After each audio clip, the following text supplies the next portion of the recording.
हरे राम हरे राम राम राम हरे हरे। ओम नमो भगवते श्रीमते रामानंदाचार्याय। श्री सीतानाथ समारंभां श्री रामानंदार्य मध्यमाम् अस्मदाचार्य पर्यन्तां वंदे श्री गुरु परंपराम्। बंदो तुलसी के चरण जिनकीन हो जग काज, कलि समुद्र बूढ़त लखे हो प्रगटे सप्त जहाज। गजाननं भूतगणादि सेवितं कपित्त जम्बू फलचारु भक्षणम् उमासुतं शोक विनाशकारकं नमामि विघ्नेश्वर पाद पंकजम।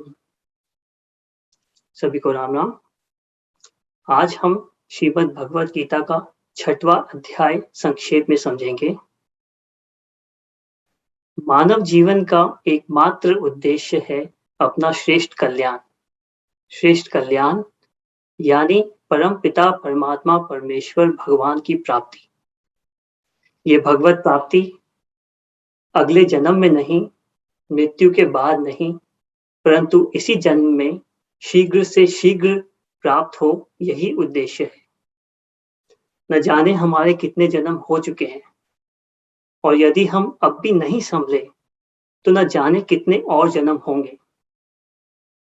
इसी कल्याण हेतु भगवान श्री कृष्ण अर्जुन को निमित्त मानकर धर्म भूमि कुरुक्षेत्र में अपनी अलौकिक वाणी में श्रीमद् भगवद गीता का उपदेश देते हैं। आज हम 6वां अध्याय संक्षेप में समझेंगे। ये 6वां अध्याय अति महत्वपूर्ण है, विशेषकर कि हम सभी साधकों के लिए। इसमें हमें भगवान का प्रेम, भगवान की उदारता और भगवान की दया का अनुभव होगा। साधकों को इसमें उत्साह मिलेगा और आश्वासन मिलेगा कि वो जिस मार्ग में लगे हैं, जिस साधना में लगे हैं, उसमें दृढ़ता पूर्वक वो लगे रहेंगे तो भगवान की प्राप्ति अवश्य होगी। इस अध्याय का नाम संतों ने आत्म संयम योग रखा है। संयम किसी बाहरी वस्तु या व्यक्ति का नहीं, संयम अपना, आत्म संयम योग। आप किसी भी योग में हो, आत्म संयम आपको सभी योग में चाहिए। तो 5वें अध्याय में अर्जुन जी भगवान श्री कृष्ण से पूछते हैं कि हे भगवान, ध्यान योग, कर्म योग और ज्ञान योग में श्रेष्ठ क्या है? मेरे लिए जो कल्याणमय हो वही मुझे एक बात निश्चित करके चाहिए। भगवान ने कहा कि ज्ञान योग और कर्म योग भिन्न होते हुए भी अभिन्न हैं और समान हैं, क्योंकि इनका फल एक ही है। उसी चर्चा को भगवान आगे बढ़ाते हुए 6वें अध्याय में कहते हैं कि जिस तरह ध्यान योग, ज्ञान योग और कर्म योग समान है, उसी तरह सन्यासी और योगी भी भिन्न होते हुए भी अभिन्न है, क्योंकि त्याग दोनों में ही है। भगवान 5वें श्लोक में कहते हैं, उद्धरेदात्मनात्मानं नात्मानं वसादयेत्। अपने द्वारा अपना उद्धार करो, अपना पतन मत करो, क्योंकि हम स्वयं ही अपने मित्र हैं और स्वयं ही अपने शत्रु हैं। यदि हमने अपने आप को अपने आप से जीत लिया तो हम अपने मित्र हैं, और यदि हमने अपने आप को अपने आप से नहीं जीत पाए हम, तो हम अपने शत्रु हैं। मित्र वो होता है जो उद्धार करने में हमारा सहायक हो, और जो हमारे कल्याण में विघ्न डाले वो हमारा शत्रु है। तो भगवान यहाँ पे हमें ही हमारे उद्धार होने या पतन होने का कारण बताते हैं। कुछ संत ये भाव रखते हैं कि अपने आप को अपने आप से जीतने का अर्थ ये है कि हम अपने स्थूल शरीर और सूक्ष्म शरीर से ऊपर उठकर अपनी आत्मा को पहचाने, तभी हम अपने सूक्ष्म शरीर और स्थूल शरीर को वश में कर पाएंगे। यहाँ मित्र हमें बाहर नहीं ढूंढना है, अपने भीतर ही ढूंढना है। और भीतर भी यदि हमने अपने मन को मित्र बना लिया तो हमारा निश्चित ही उद्धार हो जाएगा। आगे भगवान बताते हैं कि यदि आपने अपने मन को मित्र बना लिया, यदि आपने स्वयं को मित्र बना लिया, तो परिणाम क्या होगा? परिणाम में होगा समबुद्धि, आपको समबुद्धि मिलेगी। मनुष्य के जीवन में अपने प्रारब्ध के अनुसार व्यक्ति, वस्तु और परिस्थितियां आती हैं। यदि आपकी समबुद्धि रहेगी, तो परिस्थिति चाहे अनुकूल हो, चाहे प्रतिकूल हो, आपका मान हो, मान हो, सुख हो या दुख हो, आप निर्विकार होकर परमात्मा में ही लगे रहेंगे। आप विचलित नहीं होंगे। उसी तरह वस्तु अनुकूल हो या प्रतिकूल हो, तब भी आपका भाव सम ही रहेगा। भगवान यहाँ कहते हैं कि आपका भाव सम रहेगा, चाहे वो सोना हो या पत्थर हो या मिट्टी का ढेला हो। और व्यक्ति, भगवान 9वें श्लोक में 9 प्रकार के व्यक्ति का वर्णन करते हैं जो हमारे जीवन में आते हैं। मित्र, सुहृद, द्वेषी, वैरी, संबंधी, साधु, मध्यस्थ, उदासीन और पापी।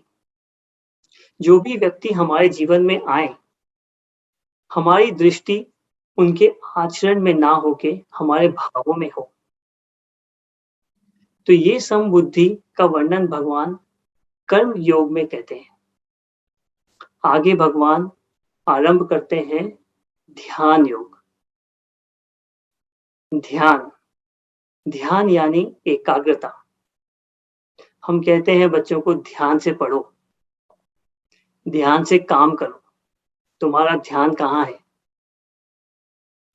यदि एकाग्रता बाहर की ओर हो तो उसे कंसंट्रेशन कहते हैं। यदि एकाग्रता अंदर की तरफ हो, अंतःकरण में हो, तो उसे मेडिटेशन कहते हैं।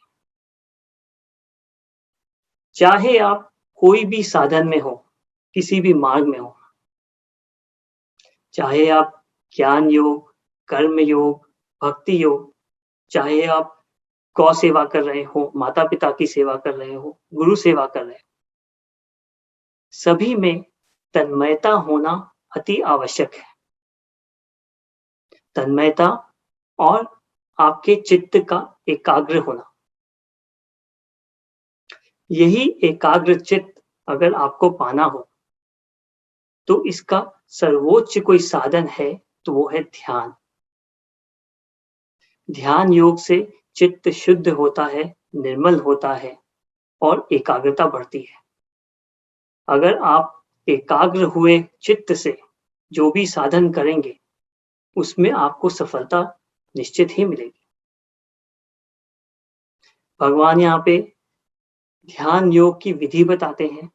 भगवान ये बताते हैं कि ध्यान योग के अधिकारी कौन कौन है और जो ध्यान योग करते हैं उनको परिणाम में क्या मिलता है।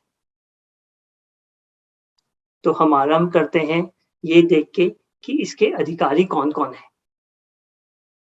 भगवान 16वें श्लोक में कहते हैं कि जो न ज्यादा खाए, जो न ज्यादा खाए, न ज्यादा सोए, न कम सोए, न कम खाए, वही ध्यान योग कर सकता है। यथा योग्य आहार विहार, यथा योग्य जागना और सोना, और यथा योग्य अपने कर्मों में चेष्टा, जो ये करे वही ध्यान योग कर सकता है। सोचिए अगर कोई बहुत ज्यादा खा के ध्यान करने बैठे तो उसे तो नींद ही आ जाएगी। यदि कोई भूखे बैठे तो उसका चित्त भगवान में नहीं, भोजन में लगेगा। यदि कोई सोए ना तो उसे ध्यान में भ्रम हो जाएगा कि वो ध्यान में है, वो सो ही जाएगा। या फिर कोई बहुत सो के अगर ध्यान करे तो उसमें आलस्य रहेगा, तो उसकी बुद्धि की विवेक जागृत ही नहीं होगी। उसी तरह भगवान कहते हैं यथा योग्य विहार, हमारा घूमना फिरना कैसा हो। देखिए साधक जो होते हैं सिर्फ साधना करते वक्त ही साधक नहीं होते। जो साधक होते हैं वो 24 घंटे साधक ही होते हैं। यदि आप साधना करें और कहीं ऐसी जगह विहार करने जाए जिससे आपकी साधना में विघ्न पड़े, तो वो विहार आपकी साधना में विघ्न डालेगा। तो वो विहार आपके लिए अच्छा नहीं है। हालांकि ये यथा योग्य जो बातें हैं भगवान ने ध्यान योग में कही है, परंतु हम चाहें तो अपने दिन प्रतिदिन में भी ये लागू कर सकते हैं और लाभ उठा सकते हैं। आज के इस समय में लोगों के पास समय नहीं है, तो टाइम मैनेजमेंट का भगवान ने बहुत अच्छा सूत्र यहाँ पे दिया है कि यथा योग्य आहार विहार, यथा योग्य खाना पीना, यथा योग्य सोना और यथा योग्य कर्मों में चेष्टा। आहार की बात कहें तो भगवान 17वें अध्याय में विस्तार से बताएंगे कि हमारा आहार कैसा होना चाहिए। आहार में नमक स्वाद अनुसार नहीं, शास्त्र अनुसार ही हो, तभी आपको साधना में लाभदायक होगा। आगे हम देखते हैं कि ध्यान योग की क्या विधि बताते हैं भगवान। भगवान कहते हैं कि एकांत में बैठो, आपका स्थान शुद्ध हो, आपका स्थान न ज्यादा ऊंचा हो न ज्यादा नीचे हो, इतना ऊंचा ना हो कि आपको गिरने का भय हो, इतना नीचे ना हो कि वहां पे कीड़े मकोड़े हो। आप सीधे बैठे, इधर उधर ना देखें, आपकी काया सीधी हो, आपका आसन कोमल हो और ऐसे बैठकर आगे महत्वपूर्ण बात आती है कि चिंतन किसका करें। देखिए, काल का प्रभाव जाने या भगवान की माया, आज मेडिटेशन इतना प्रचलित है क्योंकि सभी जानते हैं कि ध्यान का मूल्य क्या है। सभी ध्यान के मूल्य को समझते हैं, तो ध्यान में इतना ध्यान दिया कि भगवान को ही ध्यान से हटा दिया। इतनी जगह मेडिटेशन होते हैं, बहुत कम जगह है जहां पे भगवान का मेडिटेशन किया जाता है।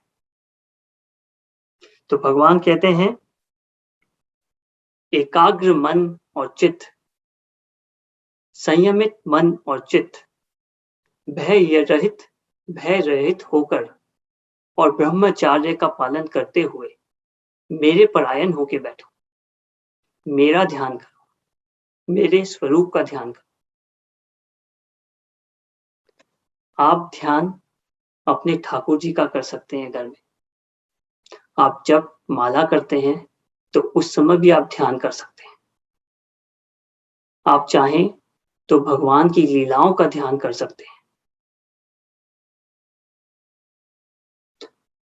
आप अपने ठाकुर जी का ध्यान करते हुए अपने नेत्रों के मार्ग से उन्हें अपने हृदय में उतार सकते हैं। यही ध्यान है। आगे भगवान कहते हैं कि ध्यान हो सततम, यानी सदैव हो। ऐसा नहीं कि जब आप ध्यान कर रहे हैं तब तो आपने ध्यान किया और उसके बाद आप भगवान को भूल गए। ध्यान हो तो धैर्य से हो। धैर्य की बहुत महत्ता है अध्यात्म में,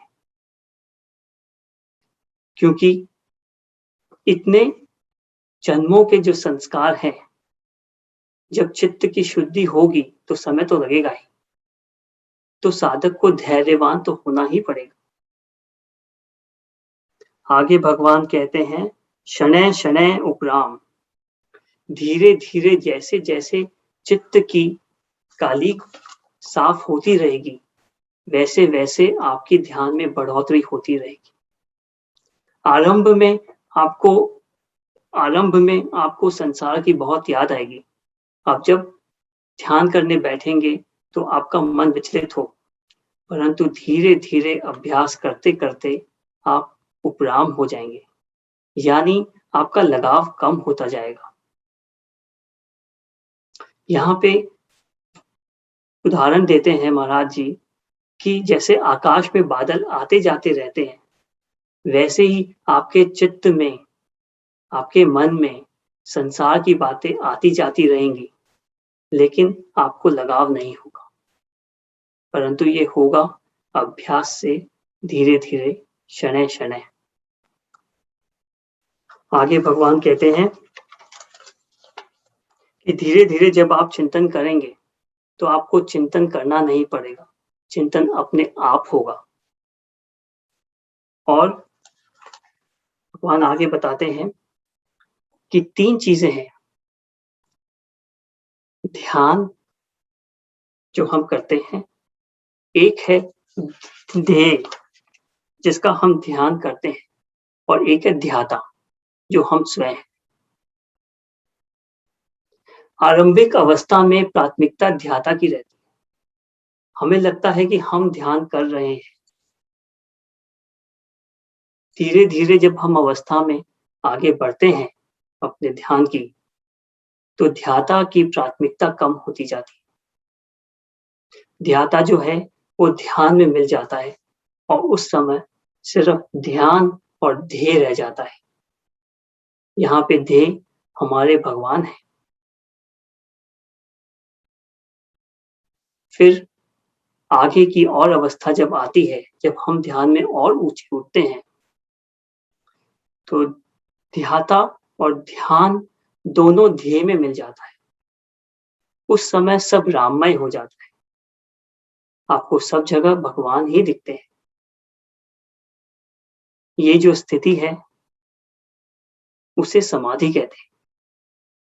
समाधि की स्थिति में आप अपने स्थूल शरीर और सूक्ष्म शरीर से ऊपर उठ जाते हैं और कारण शरीर का बोध होता है आपको। जब सब जगह राममय हो, तो जो सुख होता है वो होता है निर्वाण सुख, परम शांति। देखिए, शांति तो हमें संसार में भी कभी-कभी मिलती है, परंतु संसार तो जड़ है, परिवर्तनशील है, अनित्य है।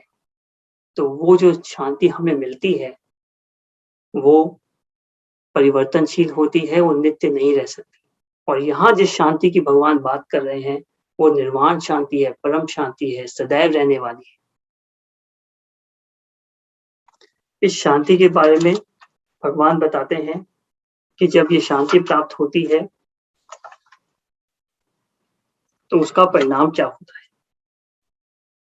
ये सुख जो होता है, सुख, शांति, आत्यांतिकम इतेन्द्रियम बुद्धिग्राहम। ये आत्यांतिक है, अतीन्द्रिय है और बुद्धिग्राह है। इसका अर्थ ये है कि ये तमस, रजस और सात्विक सुख से भी ऊपर है। ये जब शांति मिलती है, तो फिर सुख आए या दुख आए, उससे आप विचलित नहीं होते। ये ऐसा लाभ है जिसकी प्राप्ति होने पर अधिक कोई दूसरा लाभ जानने को भी नहीं आता, मानने को भी नहीं आता।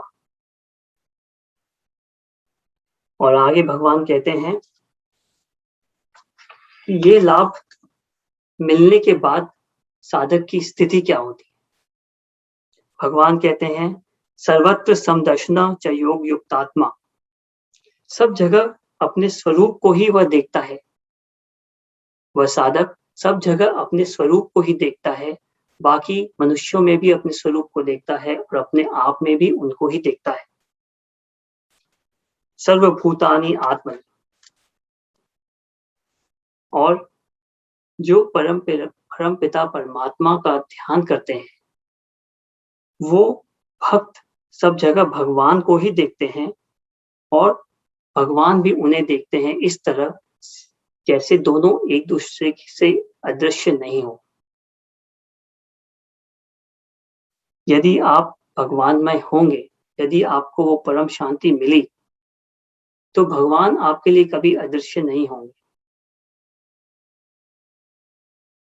सोचने की बात है, हम कहते हैं भगवान तो सब जगह है, वासुदेवम सर्वम। माया के कारण, अज्ञानता के कारण हम भगवान को नहीं देख पाते। परंतु यदि हम माया में ही भगवान को देखें, तब भगवान कहाँ छिपेंगे? तो तब तो भगवान अदृश्य हो ही नहीं सकते। और यहाँ पर आता है कि भगवान हमारे लिए तो अदृश्य नहीं हुए, लेकिन हम भगवान से कैसे अदृश्य हो जाते हैं? भगवान को यहाँ बोलना क्यों पड़ रहा है कि तुम मेरे लिए अदृश्य नहीं होगे? वो इसलिए क्योंकि जैसी जिसकी श्रद्धा होगी, भगवान भी उसको वैसे ही भजते हैं। ये यथा माम प्रबध्यन्ते। जैसे हजारों लोग हों और माँ और बेटे हों, तो माँ के लिए वो बेटा कभी अदृश्य नहीं होता, और वो हजारों लोग अदृश्य ही रहते हैं, होते हुए भी अदृश्य रहते हैं। उसी तरह भगवान में अगर हम सब जगह भगवान को ही देखेंगे, तो भगवान हमारे लिए कभी अदृश्य नहीं होंगे और हम भगवान के लिए कभी अदृश्य नहीं होंगे। आगे भगवान कहते हैं, सर्वभूतस्थिम यो माम भजते तत्त्वमास्थितः। वो भक्ति योगी से संपूर्ण प्राणियों में स्थित मेरा भजन करता है और एक ही भाव से मुझ में स्थित रहता है।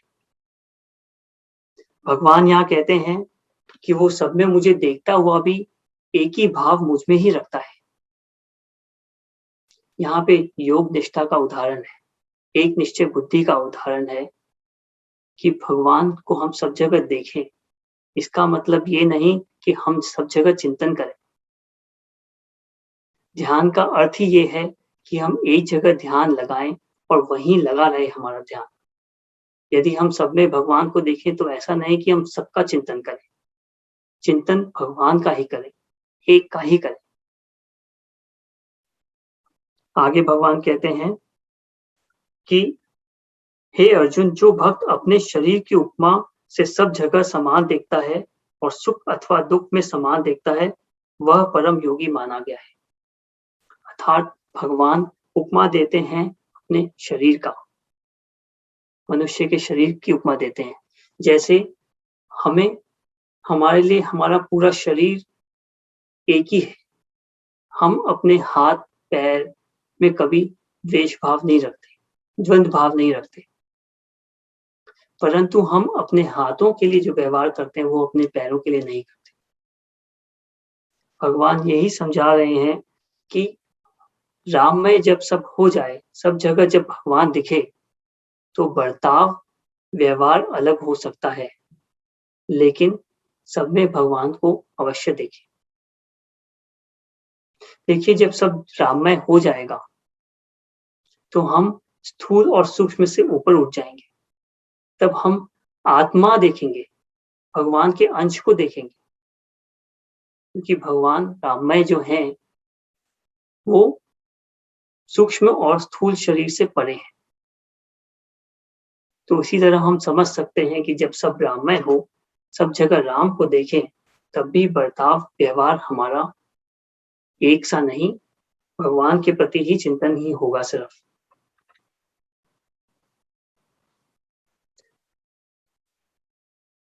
ध्यान योग बहुत महत्वपूर्ण है। आप ध्यान करके देखिए और अनुभव कीजिए। हम साधकों का प्राय ये प्रश्न रहता है कि हम जपमाला बैठ के ध्यान लगा के क्यों करें? हम तो चलते फिरते भगवान का नाम लेते ही हैं। तो आप ये सोचिए, आप एक बार शुद्ध चित्त को मन में भगवान में लगा के एक माला करके देखिए, तब आपको क्या अंतर है समझ में आ जाएगा। जब आप एक जगह बैठ के शुद्ध चित्त से माला करेंगे, तब आपको जो अनुभूति होगी वो ऐसी अनुभूति होगी कि उसके कारण नित्य निरंतर आपके चित्त में भगवान का नाम स्मरण चलता ही रहेगा। और इसका अंतर समझना चाहें तो ऐसे समझें कि जैसे आप कश्मीर जाके आनंद लें और आप फोटो में कश्मीर को देखें। नित्य निरंतर नाम लेने में ऐसा नहीं है कि कुछ गलत है। आप लें, जितना नाम लें उतना कम है। परंतु हम जब भगवान से बैठ के बातें करें, जपमाला करें, उसमें और काम करते-करते जब जपमाला करें, तो उसमें अंतर है, बहुत अंतर है। साधुकों का ये भी प्रश्न रहता है कि जब हम भगवान को भोग लगाते हैं, वो हम अपनी शांति के लिए लगाते हैं। अपने आप को हम दिलासा दे देते हैं कि हमने भगवान को खिला दिया। एक बार आप शुद्ध चित्त से भोग लगा के देखिए। शबरी माता के भी बेर भगवान ने खाए थे। आप शुद्ध चित्त से भोग लगा के देखिए, ध्यान से भोग लगा के देखिए, आपको अनुभूति होगी कि भगवान आपका लगाया हुआ भोजन ग्रहण कर रहे हैं। ये अनुभव की बातें हैं। आपसे निवेदन है, आप एकाग्र चित्त से होके भगवान का भजन करिए और खुद ही अनुभव कीजिए। देखिए, जब हम ध्यान में बैठते हैं, तो वो प्रार्थना से अलग होता है। प्रार्थना में तो हम भगवान से माँगते ही हैं। प्रार्थना एक तरह से समझिए कि चिट्ठी लिखना है भगवान को। और जब आप ध्यान में बैठते हैं, तो आप भगवान से वार्तालाप करते हैं। आप अनुभव कर सकते हैं कि भगवान प्रार्थना तो पता नहीं भगवान चिट्ठी कब पढ़ेंगे, परंतु जो ध्यान है, उसमें भगवान से आप वार्तालाप करते हैं। आप अनुभव कर सकते हैं कि भगवान सुन रहे हैं और भगवान उत्तर भी देंगे।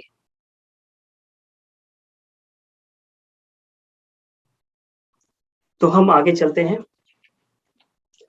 अब अर्जुन कहते हैं कि हे मधुसूदन, आपने जो ये समता पूर्वक योग कहा है, मैं मन की चंचलता के कारण इसको होना कठिन जानता हूँ।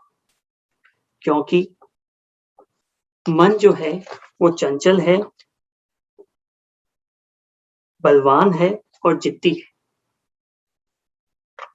देखिए, यहाँ पे मन की बात आती है। मन बहुत चंचल है और ये प्रश्न अर्जुन जी जैसे योद्धा पूछ रहे हैं जो स्वर्ग में आते जाते थे। ऐसे महान योद्धा यदि मन को चंचल जान रहे हैं, तो हम जैसे जो आध्यात्मिक मार्ग में जिन्होंने अभी आरंभ भी किया है, उनके लिए मन की चंचलता को वश में करना तो बहुत कठिन है। चंचल और जिद्दी तो बच्चे भी होते हैं, परंतु उनको संभालना आसान होता है क्योंकि वो बलवान नहीं होते। कोई जिद्दी हो, चंचल हो और बलवान हो, और यहाँ पे अर्जुन जी इसकी तुलना करते हैं वायु से। देखिए, अमेरिका जैसे देश में भी जब साइक्लोन आता है, वायु के प्रभाव को वो रोक नहीं पाते। वो लोगों को बचाते हैं, लेकिन वायु को नहीं रोक सकते। हम गुब्बारे में हवा भरते हैं, तो हवा कब निकल जाती है हमें समझ में ही नहीं आती। धीरे-धीरे हवा निकल ही जाती है। जल के प्रभाव को रोकना फिर भी आसान है, परंतु वायु को नियंत्रित करना अत्यधिक कठिन है। यहाँ पे भगवान कहते हैं, असंशयम महाबाहो। तुम्हारा कहना बिल्कुल सही है कि मन बड़ा चंचल है, इसे निग्रह करना कठिन है, परंतु अभ्यासेन तु कौन्तेय वैराग्येन च गृह्यते। अभ्यास और वैराग्य, इससे हम मन को नियंत्रित कर सकते हैं। अभ्यास की बात जब आती है, तो हम समझ सकते हैं कि अभ्यास कैसा हो। जो हम साधना करते हैं वो भी अभ्यास ही है। क्योंकि अक्सर प्रश्न पूछा जाता है, विच रिलीजन डू यू प्रैक्टिस? आप कौन से धर्म का अभ्यास करते हैं? तो अभ्यास जो होता है वो प्रतिदिन होता है, नित्य होता है। यदि हम अभ्यास करें, ध्यान करने का, मन को बांधने का, तो ये जरूर संभव होगा। ओलंपिक्स में जो भाग लेते हैं खिलाड़ी, वो सालों साल अभ्यास करते हैं, तब जाकर वो 10 मिनट के खेल में खेल पाते हैं और जीत पाते हैं। तो अभ्यास बहुत महत्वपूर्ण है हम सभी साधकों के लिए। हम अभ्यास अपनी साधना करके अभ्यास कर सकते हैं, प्रतिदिन करें और नियमित रूप से करें, गंभीरता से करें। जैसे मनुष्य अपने जीवन का इतने साल लगा देता है एक डिग्री पाने के लिए, एक नौकरी पाने के लिए, क्योंकि उसको उसका मूल्य पता है, वो अभ्यास करता है। इतने सालों तैयारी करके फिर आईएएस बनते हैं, एक दिन में आईएएस नहीं बन सकते। इसलिए अभ्यास करें, तभी आपको सफलता मिल सकती है। और वैराग्य, वैराग्य यानी राग रहित। वैराग्य यानी राग रहित। इसे अभ्यास से वैराग्य बढ़ता है और वैराग्य से अभ्यास बढ़ता है। अभ्यास के बारे में ऐसा नहीं है कि अभ्यास किया जाए, वैराग्य किया जाए। वैराग्य के बारे में ऐसा नहीं है कि वैराग्य किया जाए, वैराग्य स्वतः होता है, क्योंकि वैराग्य को पाया नहीं जाता है। वैराग्यवान होने के लिए हमें संसार से लगाव कम करना पड़ता है, हमें कुछ छोड़ना पड़ता है, तब जाके वैराग्य होता है। वैराग्य के बारे में कहते हैं कि यदि आपको लगे कि आपको वैराग्य हो रहा है, तो आप समझ जाएं कि आप गलत दिशा में जा रहे हैं। क्योंकि यदि आपको लग रहा है कि वैराग्य हो रहा है, तो इसका मतलब है आपको वैराग्य हो ही नहीं रहा है।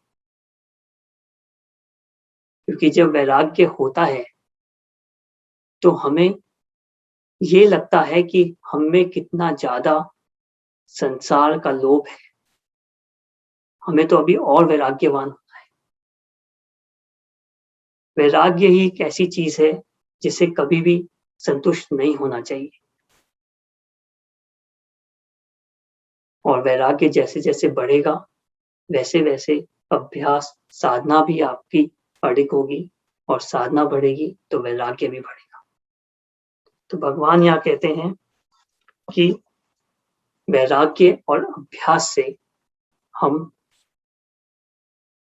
चंचल मन को संयमित कर सकते हैं।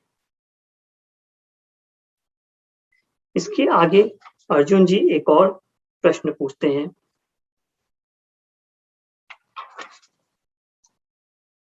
कि मान लीजिए भगवान, यदि कोई बहुत श्रद्धा से साधन करे, परंतु अंत समय में भगवान का स्मरण ना हो, या किसी कारणवश प्रयत्न शिथिल हो जाए, तो उसकी गति क्या होती है? ये प्रश्न हम साधकों के लिए बहुत महत्वपूर्ण है। हमें इससे बहुत आश्वासन मिलेगा भगवान के उत्तर से। तो यहाँ पे गौर देने वाली बात है कि अर्जुन जी कह रहे हैं जिसकी साधन में श्रद्धा है, श्रद्धा शब्द जो है उस पे गौर दीजिए। ऐसा नहीं कि हम साधन कर रहे हैं क्रिया मानकर।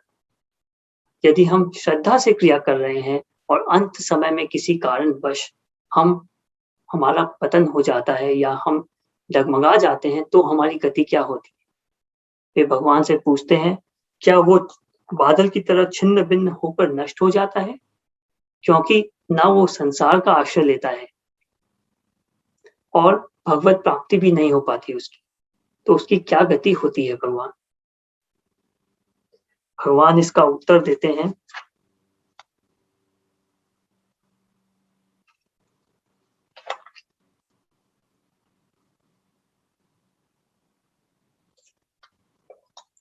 चालीस श्लोक में भगवान देते हैं, 40 श्लोक में इसका देते हैं कि पार्थ नैवेह नामुत्र विनाशस्तस्य विद्यते न ही कल्याण प्रस्तिश्च दुर्गतिम तात गच्छति।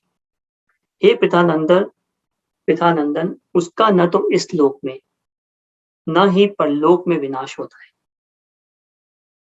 और भगवान यहाँ पे अर्जुन को संबोधन करते हैं तात कहकर, प्यारे कहकर।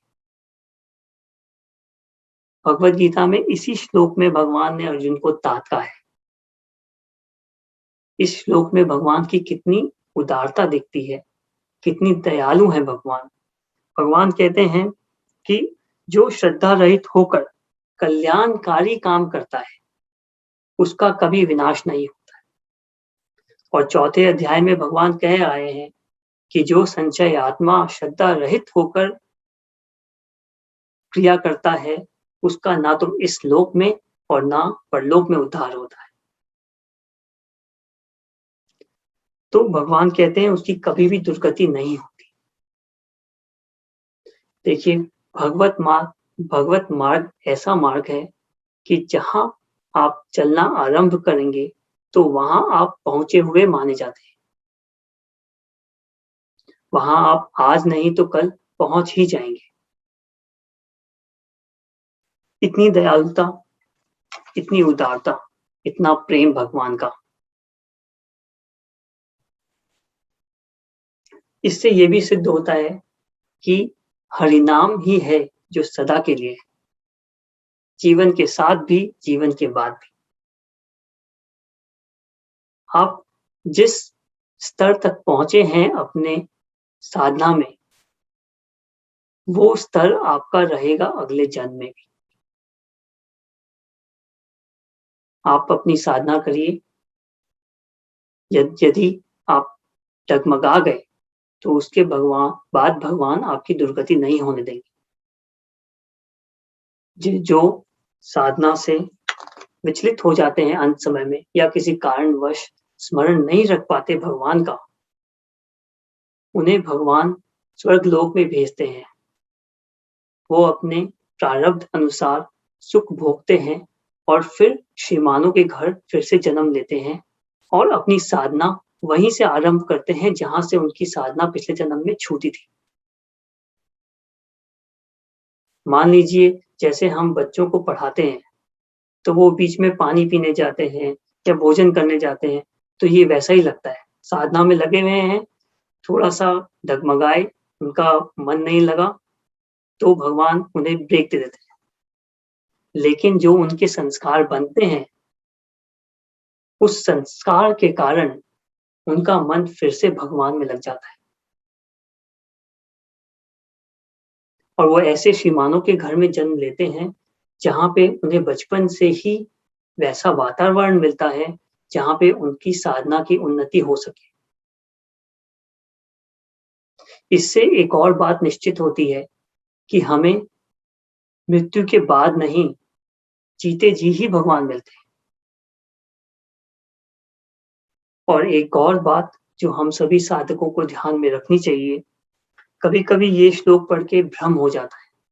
हमें लगता है कि हमने अपने जीवन में थोड़ी बहुत साधना तो कर ही ली, तो अब भगवान हमारी दुर्गति नहीं करेंगे, तो क्यों ना हम थोड़ा भोग लें।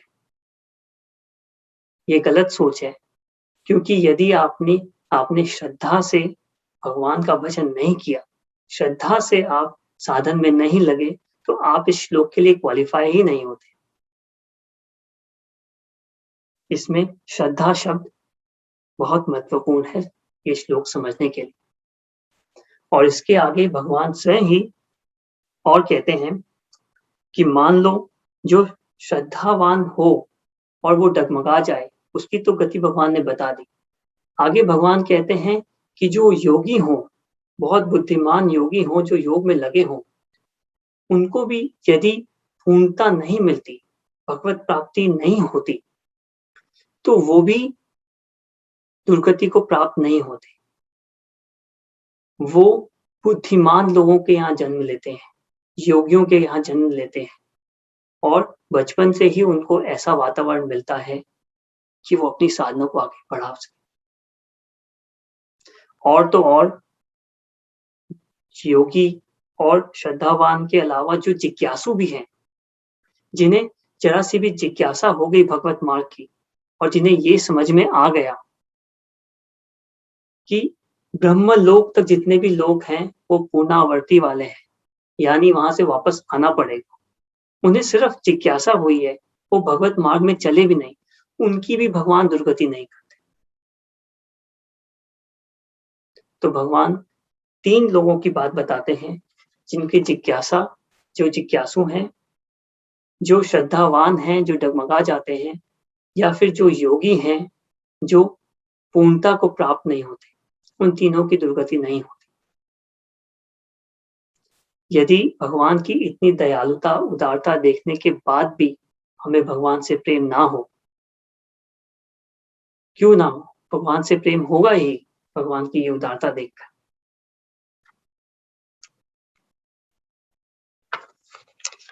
आगे भगवान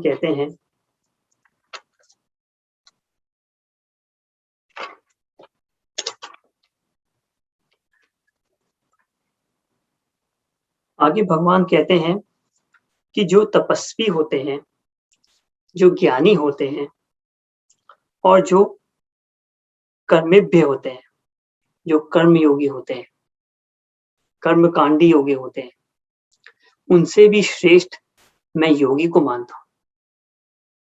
देखिए, भगवान से अर्जुन ने पूछा था कि कर्म योगी और ज्ञान योगी में श्रेष्ठ कौन है? तो भगवान उसी बात को समझा रहे हैं और अंत में भगवान कहते हैं कि जो योगी है वो तो उन तपस्वियों से भी श्रेष्ठ है। तपस्वी कौन?